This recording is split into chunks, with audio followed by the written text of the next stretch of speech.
and welcome, beloved, to the Dr. Mumbi Show. My name is Dr. Mumbi Saraki. How you doing? How's everything going? I really do pray that you are well.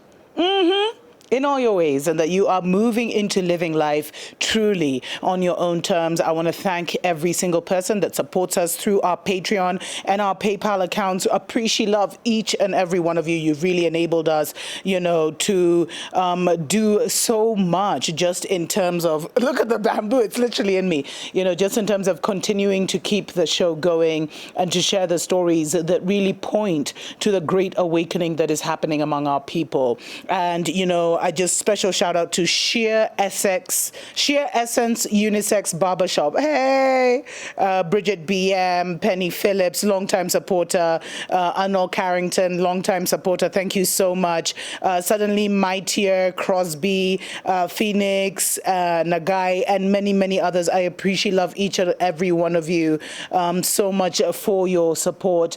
Now, the protests continue to take the world by storm. The anti-George Floyd's murder protests that have now turned into racism protests across the world, and in particular in the divided kingdom. We saw, the previous weekend, there was massive demonstrations in Bristol, and they ended up bringing down, the statue of this slave master who had actually enslaved more than 80,000, Africans and taken them on ships from Africa to the Americas. Well, more than 1,000 protesters have actually gathered outside Oxford University to demand the removal of a statue of, Victorian imperialist Cecil Rhodes. And in case you don't know who Cecil Rhodes is, Northern Rhodesia, Southern Rhodesia, Zimbabwe, and Zambia of today. He literally carved out so much of Southern Africa, for the British Empire back in the day. He was, the architect of apartheid. I think he was even the Prime Minister of South Africa at one time. And Africans still go and take the Rhodes Scholarship. I mean, seriously. And the danger is, those who don't know their history are just bound to repeat it over and over again. Well, this is not the first time that they've tried to actually remove Cecil Rhodes, statue that stands in a place called Oriel College. They tried it again. I think 3 years ago, there were massive campaigns, but nothing happened. But this time around, over 1,000 protesters, they actually blocked the road outside Oriel College, and they had, huge signs. The campaign is actually called Rhodes Must Fall. I love it. And, also Black Lives Matter was, we all know about the Black Lives Matter, and the protests have kind of gone across, the divided kingdom. The slave master the slave, peddler, whose bronze statue was taken down in Bristol is called Edward Colston. Definitely check out a story I did on it a couple of days ago. Riot police actually stood on the roof of the college, but they allowed the otherwise peaceful demonstrations to continue. Various different speeches were given, and in the end, they announced that they will be meeting again on Friday. So will we be seeing them pulling the Cecil Rhodes statue down? And I'm telling you, it's so significant when these statues come down, because these are literally they're altars, fam. And that's why there's been so much push to remove these foreign altars from Africa's land and then cleanse the land. Because why do we think we have so many issues in Africa? Because we've never cleansed after colonialism the way it was supposed to be, honored our ancestors, honored those who were taken. We've never done that.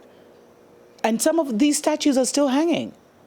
And actually, this campaign had actually started in South Africa. I don't think the campaign was actually very successful in South Africa, and that it moved to Oxford University. But, in a statement released by Oriel College, they said, they abhor racism and discrimination in all its forms, and they will continue to debate and discuss the issue raised by the presence on their site of examples of contested heritage relating to Cecil Rhodes. Because to some of these, this is a hero.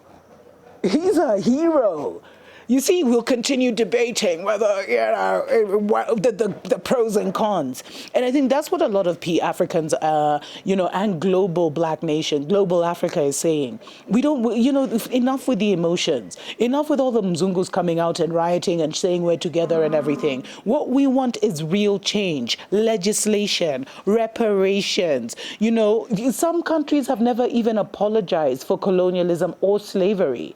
The divided kingdom being one of them. They've never said, I'm sorry, because they fear the financial implications that would come with that. But it's not business as usual in the world. It wasn't business as usual in Africa in 2019, but it's definitely not business as usual in the world. This is quite unprecedented. We're going to keep a close eye on this. And when you see these statues, these altars falling, regardless of whether they tell us it's, false flag, the movement has been hijacked, Black Lives Matter is, LGBTQ, whatever, that one agenda, regardless of what they say, wow, the spirit just moved through.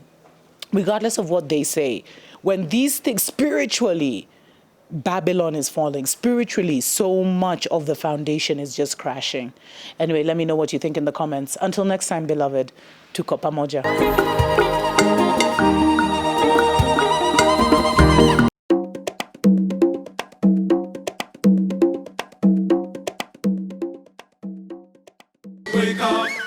Wake up, Africa, your time has come. Open up your eyes and see the sun. Open up your spirit. Wake up, wake up, wake up, wake up, wake up, wake up, wake up. Wake up, Africa. Why can't a black man ever make it? Why are black people so poor? Why can't an African ever become rich? Of all the African leaders we've had, how come none has ever set, any of our nations free? How come Africa has never escaped from corruption? Welcome to the Dr. Mumbi Show, guys. Don't forget to subscribe. We're here with Africa 101. I think there's so much misunderstanding and misconceived notions about why black people are at the bottom of the pyramid, literally at the bottom of the pit. People keep trying to say, blame us, saying we're lazy, saying we're uneducated, we're inferior. But the truth is much, much, much more complicated and much deeper than we, dare to think about. Now, the first thing we have to realize is that colonization never ended, guys. We are still colonized. A neo-colonial dispensation has been ruling the entire world since we got independence in the 1960s. And the way you know who's in charge in the world is you look at the dominant worldview. Who is everybody trying to be like? The dominant culture. Who is everyone imitating? Who is everyone copying? And if we look at the current dominant culture right now across the world, whether you're in Asia, whether you're in Africa, whether you're in, Middle East, everyone is trying to be like the Western, the Westerner. And the Westerner, at the head of the Westerner is the white supremacist. So I just want to come on here and explain why the black man can't make it. Because this is the current order that we're in. Now, the current order we're in, if we look at the race pyramid, we are under the dispensation of the white supremacists. I can't even say the word. They are the ones who are in control. And if we look at the race pyramid, we'll see that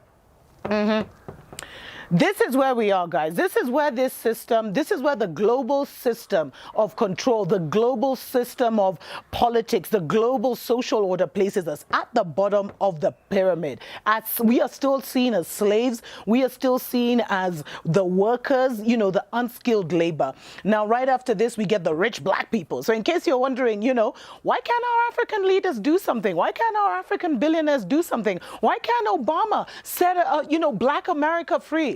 You think so? Because no matter how rich you are, no matter how successful you are, no matter how quote unquote powerful you think you are, all black people, this is as high as you'll get. This is it. And so we'll see that most of, the next level of the pyramid is the rich black people, the educated. And also here you get, the poor whites, the poor Asians. They don't get down here. I think the worst people off in the world are the black people. Then you get the Asians, the Chinese, the Indians, there, here. Then you get the corporate whites, the ones that manage the entire system. And you'll see them as the CEOs. You'll see them as the senior managers. You'll see them as the UN heads of missions, and basically they benefit from white privilege. So you'll see in every developing nation, there's always a small clique of, you call them the senior management. There's always a small clique of white. They might not see themselves as supremacists, but I'd say they're white apologists, and they are here keeping the system running. And at the very top is the elite white. They're the ones who came up with the Freemason order. They're the ones who actually adopted Egyptology, because this race pyramid is basically a replica of the Egyptology mentality, where Pharaoh was at the top, the slaves were on the bottom, and people were distributed, in different ways. Now, when we come back, I'll show you how the race pyramid is actually directly correlated to the Maslow hierarchy of needs. But for now, look at what Pharaoh Egypt looked like and how it never left. These guys went to Egypt, they stole the secret knowledge that was ours, that was there, and now we're living that reality, still enslaved, like 5,000, 10,000 years later.